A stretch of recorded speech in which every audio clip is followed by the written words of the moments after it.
I've spent 10 years in the Marine Corps, 4 years working with the Air Force as a civilian. After I got out of the Marine Corps, I took a job with the Air Force at Wright-Patterson.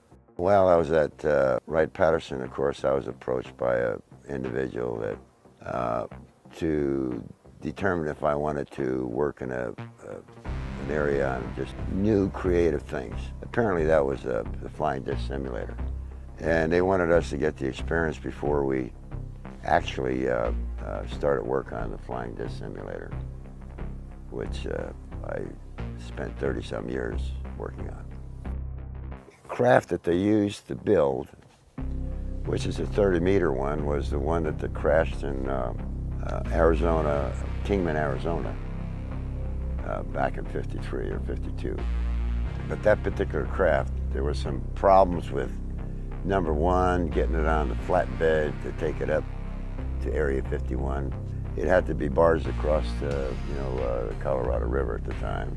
There were 4 aliens aboard that thing, and those aliens went to Los Alamos, and they put certain people in there with them, people that were astrophysicists, just general scientists, to ask them questions. There was only one of them that would talk to any of these scientists that they put in the lab with them. The rest wouldn't talk to anybody, or even have a conversation with them.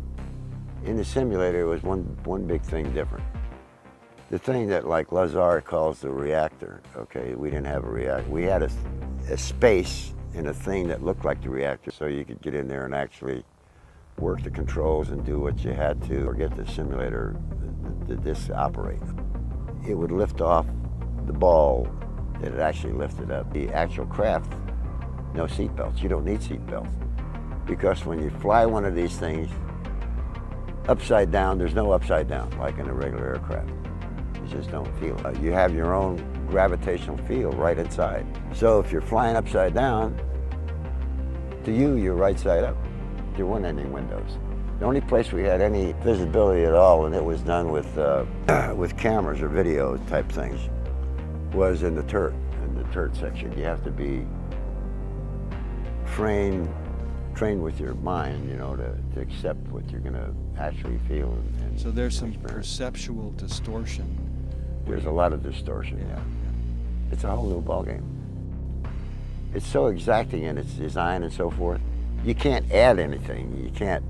It's got to be just right.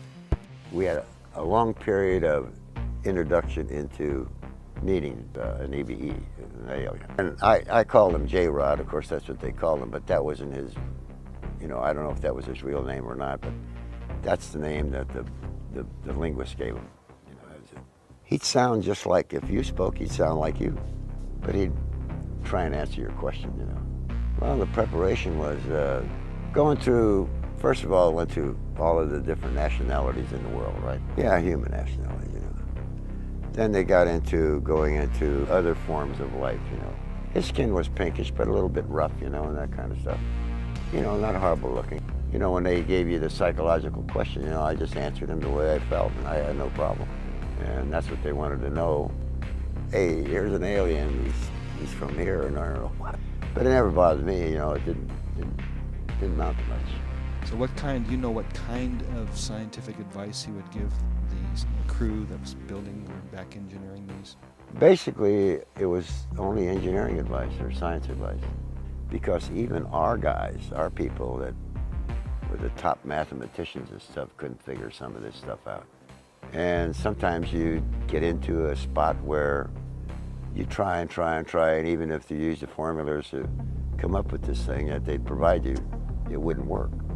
And that's where he'd come in, tell him to look at this and see what we did wrong.